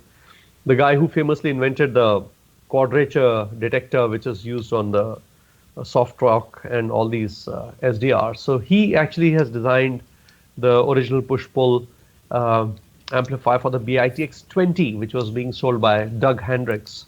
So this is sort of an adaptation of the similar circuit. It's similar. It's not the same, but it's similar to that. So it's a fairly stable circuit. I wouldn't do that. One mod that people who have some deeper pockets could try out is to put the RD16 series of Mitsubishi transistors in place of the IRF 510s, and that would actually up the output of the of this QRP rig to almost 30 watts on 12 volts itself. All right, there was another question. When do you think the new batch of radios is going to be ready? Well, they said that on Wednesday we will. That's not. Coming Wednesday is when the PCBs would arrive from the PCB manufacturer, and the SMD people have promised us that they'd be ready with all the tapes loaded onto the SMD machine, and by evening they would have turned out all the next batch of 1,000 boards, right? And then it's the tedious work of putting in the the toroids, etc., and the toroids and everything is already, we have that's been sorted out. The crystals have been sorted out, all the components are ready. So I would imagine that from Friday onwards, we'd have the, we'd start firstly, replenishing the back order that we have, all the, micro BITXs on the back order. And probably by 1st or 5th of by New Year's, we would be, again, doing things like stock. Hopefully, that's the plan. Craig in the hospital. He's chatting with us right now. Craig, you need to rest, man. He said, "Hi, Mr. Farhan. Thanks for all the fun." He said, "Thanks for all the fun. 2 BITX 40s and 1 micro Bitx." And he's having this builders fest coming up soon with Jack Perdum on January 6th. Yeah, I am. Craig, hang in there, man, and get well soon. I hope to see you at Dayton next year. I'm planning to be there to catch up with all of you guys. These setbacks are always more of a warning than anything else. You just need to take care and get on with it. All right, just another question. Have you ever considered maybe about building a bench VNA? Not VNA, but I had a VNA which I couldn't use. This is very embarrassing. I have a N2 PK's VNA, which I never got around to using. Yeah. But I've made a spectrum analyzer, which is very helpful actually during making of micro BITX, and I hope to make a radiono-based spectrum analyzer, which could also be used as a VNA. So, because you can actually sweep you could sweep your antenna with that if it has a tracking generator along with it. So it would be a scalar device, but not a VNA. I unfortunately lack the maths chops to get it right down, and I hope to figure out finally how Smith charts work internally. I use a Smith chart, but I really don't know how it works internally.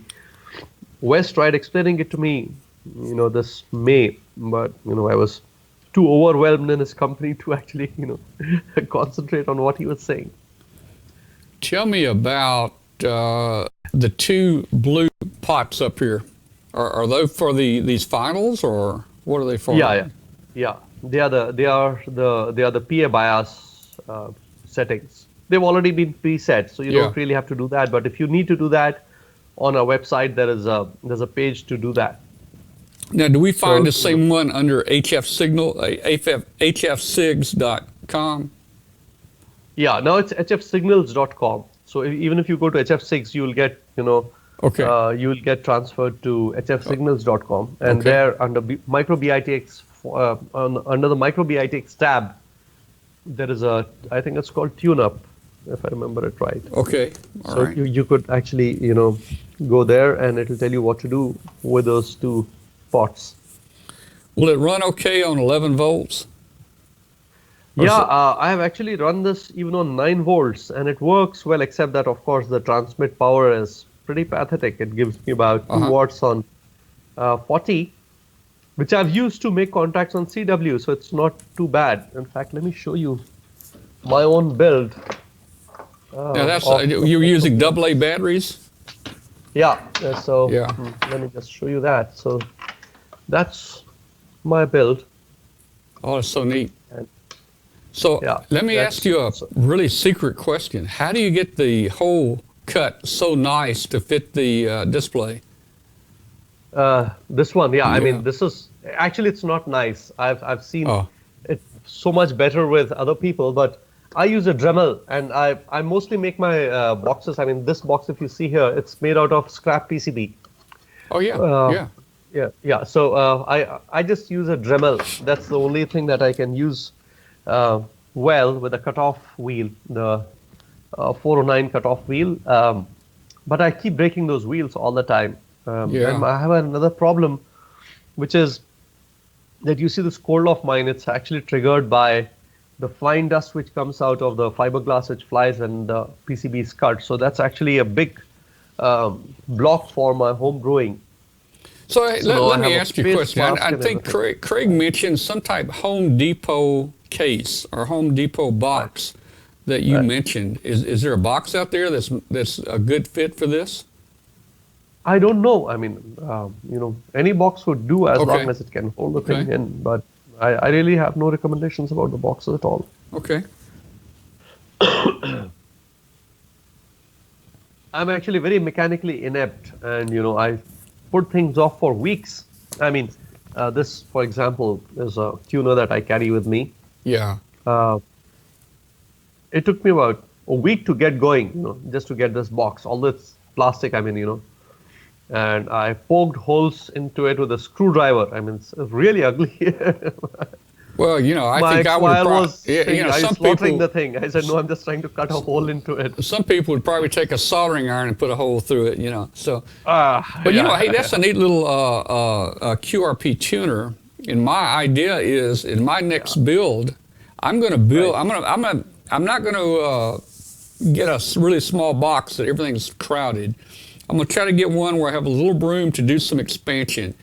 And I probably will build that little QRP tuner in the same box as the micro. Yeah, I mean, even this was actually pretty long-winded thing. So I thought, I would just build an end-fed half-wave balloon, And actually, I tried building it in various ways. I think, for instance, see that's one version of a balloon that I did. Yeah, yeah. And I did quite a few versions, and I tried them all out with a dummy load of a 1K and a 2.2K resistor in series to see, how much of the power comes out there. Yeah. And it was actually pretty disheartening because the losses were phenomenal.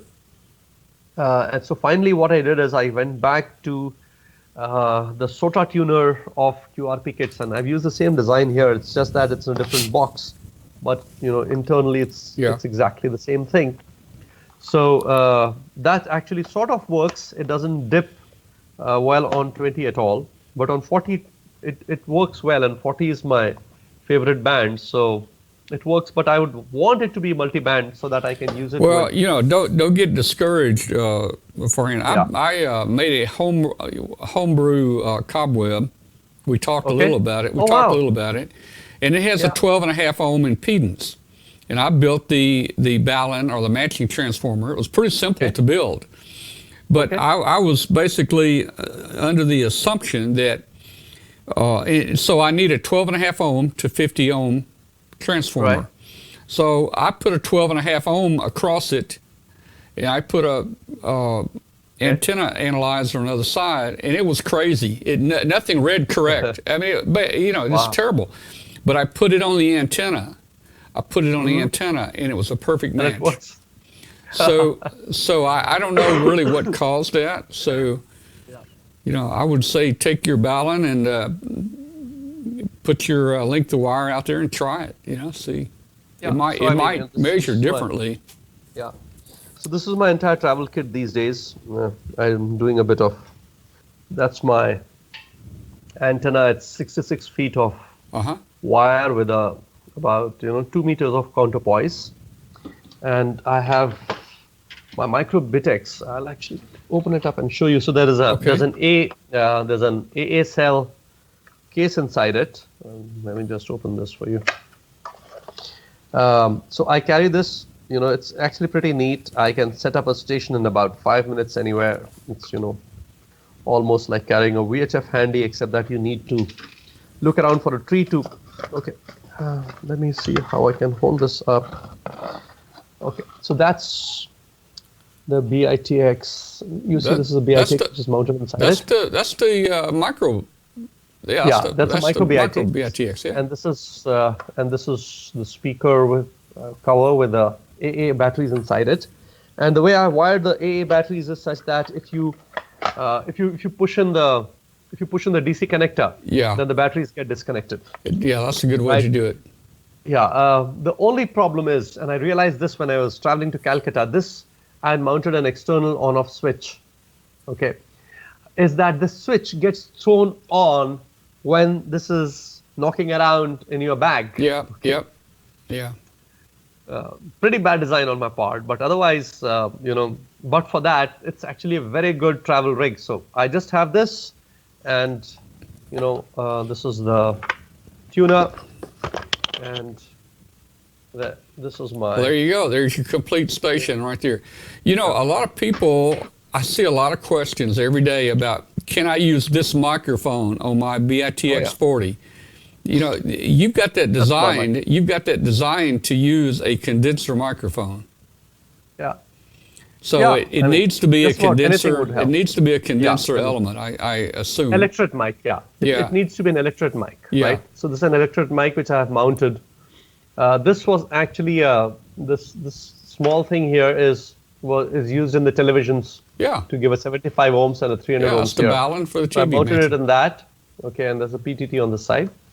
That's my thing. But these days, I'm actually using. Bofeng mic. It's actually pretty cheap. It came for about $3 with shipping from China. Does that have the right microphone in it? Yeah. I am using this all the time. Cool. It's actually pretty neat. And then I've built a Kia here. That's my Kia. Okay. Any 5U says put an empty DC jack in it, and that will stop the switch from powering. So you can. You can do that. Probably actually do that, Okay, Tom. So I'm not sure that Uma might walk in any time, but well, that's okay. Nevertheless, well, yeah. It's 10 o'clock here. Are you on a half-hour time zone? Is it like 10? Is it like 10:30 it's about there? 9:30 a.m. It's about 9:30 a.m. now. 9:30. Okay. Yeah. So you're 11 and a half hours ahead. Okay. Yeah. Well, yeah, I think yeah. we'll go ahead and terminate the show. Okay. This is about the time we end everything. Anyway, we're not going to have hangout tonight. We really enjoyed having you on tonight, and let's plan to get together again in a couple months and do it again, because there will be a whole lot more of the micro-Bitx out there. Yes. I mean, I see people here waiting on orders, and they're waiting, and I see people that have ordered. One guy ordered 10. Terrible. Well, one person on here from California ordered 10 for a STEM group. They're gonna build those there. So right. very popular. Let's get you back on here in about a month or two, and let's talk again. Okay. All right. Well, all right, Tom. Good morning to you. It's been a pleasure and an honor to be on the show again, and I hope to be back soon again. And good soldering, and good night to everybody. Well, good morning to you, and thank you so much for coming on with us. Yeah. All right. 73. Okay. Well, hey, I think it was a great segment with Farhan. He's always very interesting to talk to. Man, this guy, he's sharp. He's smart. So, hey guys, next week our show is the day after Christmas. Nothing special. No special guests are going to be scheduled. We're going to just have an open mic night. Katie's going to be here. I'm going to be here. Martin Jew was going to be here, but he has a conflict, so Martin can't make it. But maybe a few more people will join us, maybe on Skype. We'll open the phone lines. We'll want to know what you got for Christmas. Hey, let me just make one announcement real quick. Hey, WBCQ, where we transmit on 5130, last week they had a fire. And the fire completely destroyed their main transmitter. So their main transmitter building and main transmitter was destroyed. But we're still on 5130, and they're trying to come up with the funding to replace that shortwave transmitter. Join our Facebook group at the top of the page, right about here, somewhere on. I don't know. I have to look at the page. Probably over here. Join our Facebook group. We'd love to have you. Boy, I'd love to see 10,000. Us hit 10,000 people in our Facebook group. 73s. Send your pictures, Shack pictures, to our website, to our Facebook group, and Katie will queue those up to talk about them on another show. And I'm just looking at the chat room to see if there's anything left to talk about. Merry Christmas to everyone. Don't see anything else going on. So, guys, we're going to probably get off here. We'll be terminating the show here in just a minute.